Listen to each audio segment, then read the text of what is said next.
We have here today Paola Corti. She's a member of MET-ID, the Learning Innovation Unit of the Politecnico di Milano. Thanks so much for being here. Thank you very much. Good afternoon, everyone. Sorry, I was in the wrong place. Look at me. So this presentation was prepared by 3 people, and I'm here on behalf also of my colleagues. I want them to be present in the room.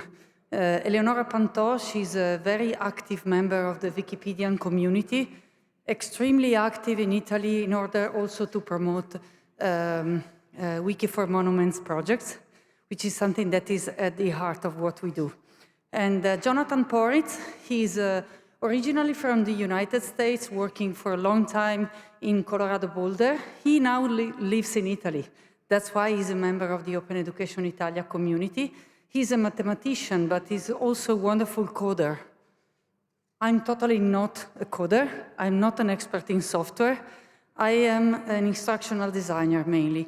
I've been working for around 30 years now in education, and starting in the middle of the previous decade, 2015, I started working on open education. So that's why I'm part of this network that is an informal network done by only volunteers all around Italy, all school levels.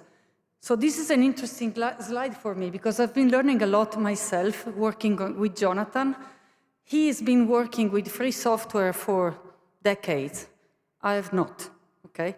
So he is the one who clarified for me the difference between open and free for the first time years ago.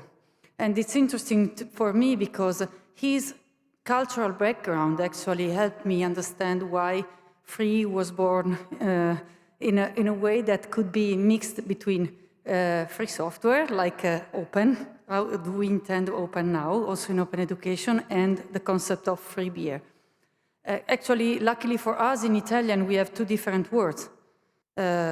So that's why at the beginning it was strange for me to get to talk about the subject with him. But actually his explanation helped me also understand where the roots are. And today, in the presentations that I've been attending to, I've been learning a lot from this community. It's my first time at this conference. And somehow I discovered that I know more about the legal compatibility between what my experience brought to me and the experience that people are sharing in this conference. I'm not a lawyer, but I deal with legal licenses all the time. And in open education, we use mainly Creative Commons licenses, like it happens also in open access. And when we talk about open educational resources, I don't know how many of you are familiar with open educational resources. Can you tell me if someone is very familiar with the concept? Okay, so then we will talk about this more in depth in a minute. Let's start with the licenses. We mainly use Creative Commons licenses, so it's simpler. We are not legal experts. But so having just one system of licenses has enabled us to work together as a community much more than it would have been dealing with different licenses. And the Creative Commons licenses actually, and this image is again an adaptation that Jonathan prepared years ago actually, can be used in different contexts, like in open access, in open science, open educational, to define open educational resources. And we use them now also when we want to share open practices, which means recording all the details about an open education experience, including not only the resources that have been created, open educational resources, so OER, but also the design of the activity in itself, so that the whole activity and the whole experience can be adapted and replicated elsewhere. So about the network, why are we here today? So not plurale majestatis, but just me representing the whole team. Because we started having a dialogue in 2017, just as practitioners around the country, in order to see what we could do together to reinforce the message and to learn from each other about how to be even more effective with open education at the national level.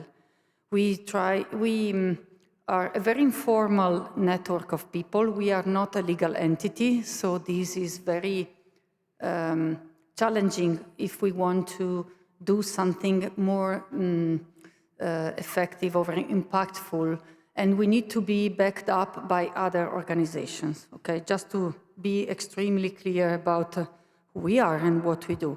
It's only that we are so extremely passionate about the idea of open education, the power of open education in all educational contexts, and most of all, the guiding value that when it comes to public fundings, the result of those fundings should be owned by the people, by everyone, in not only as a static resource, but as something that anyone can reuse and adapt.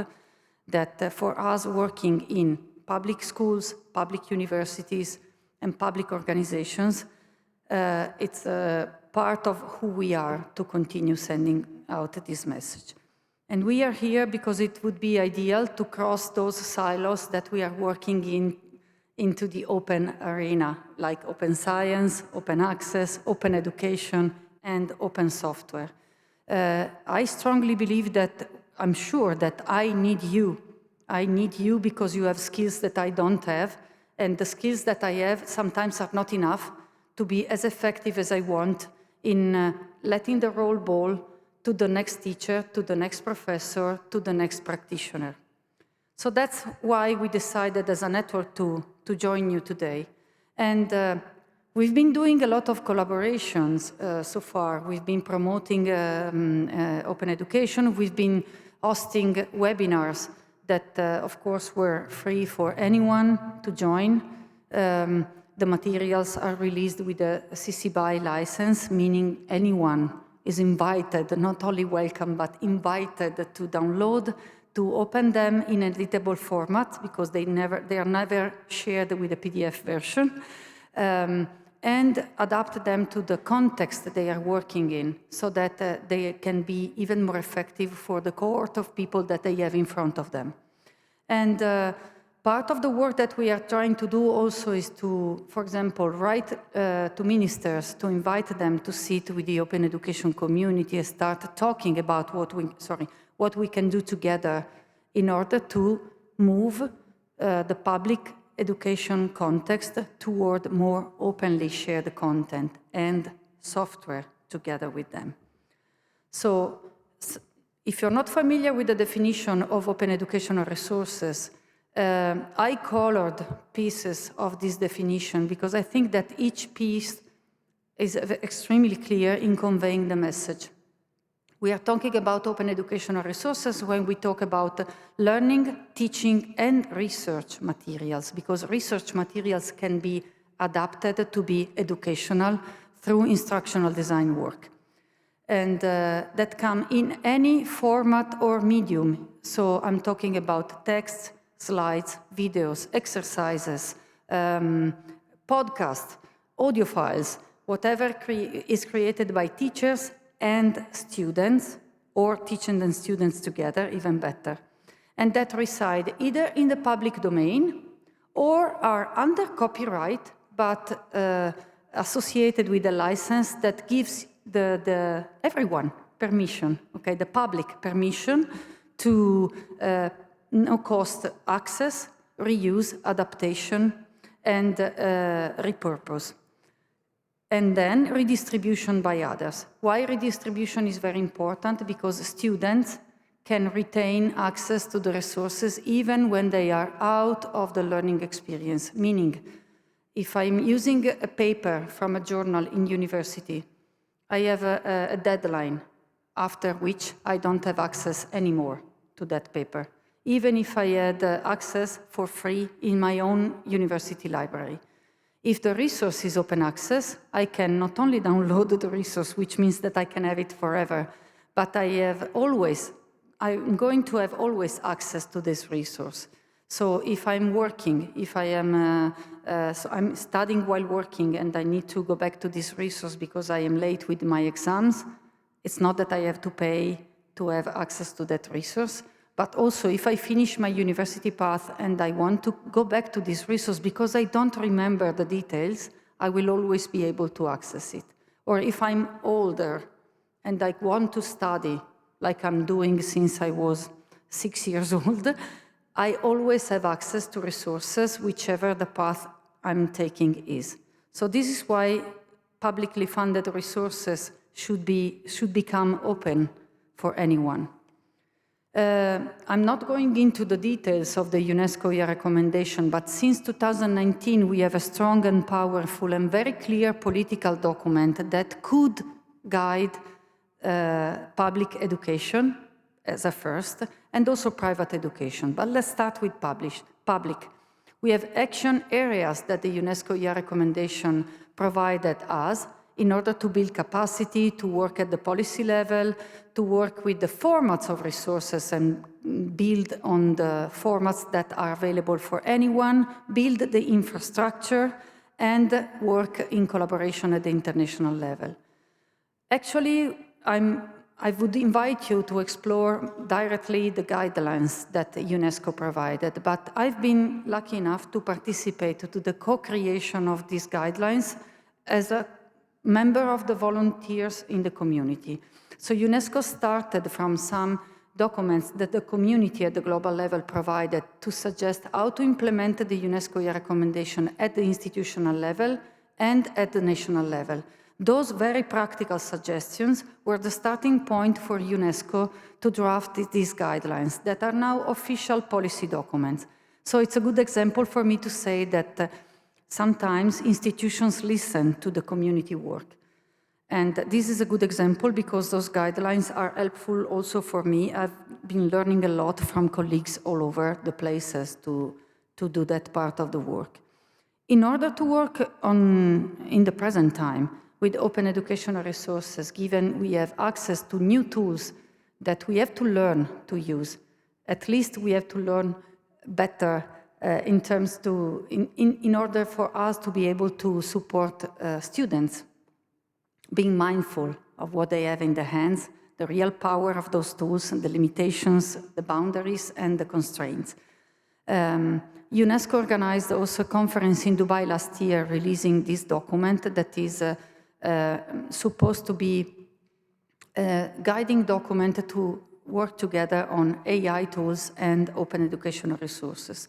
There is a lot of power in those tools that could enable educational resources become quickly translated in multiple languages to give access to minor languages, and minor just in terms of numbers, okay? Less used, it's a better way to put it in English probably. Less popular, not less used either. So you choose. I'm not a native speaker, but I think that you get what I mean with this message. And we are exploring in public universities and also as a team in the Open Education Italia network, how to consciously use AI and how to consciously teach about AI, being mindful of all the boundaries that come together with the tools. And UNESCO is guiding us in a nice way. So looking forward to what can come next, and this is Valtellina, which is close to where I live in Lombardy region. So we are in a different context here, but I really wanted to share what I mean by looking forward to the next steps. And and I'm done with the time. I'm here to ask if we could start talking about how to cross those silos, how to build bridges so that us as ignorant in terms of how to use some softwares better, we can be even more effective thanks to you. And maybe if you need someone who knows about instructional design, you can benefit from talking with this community.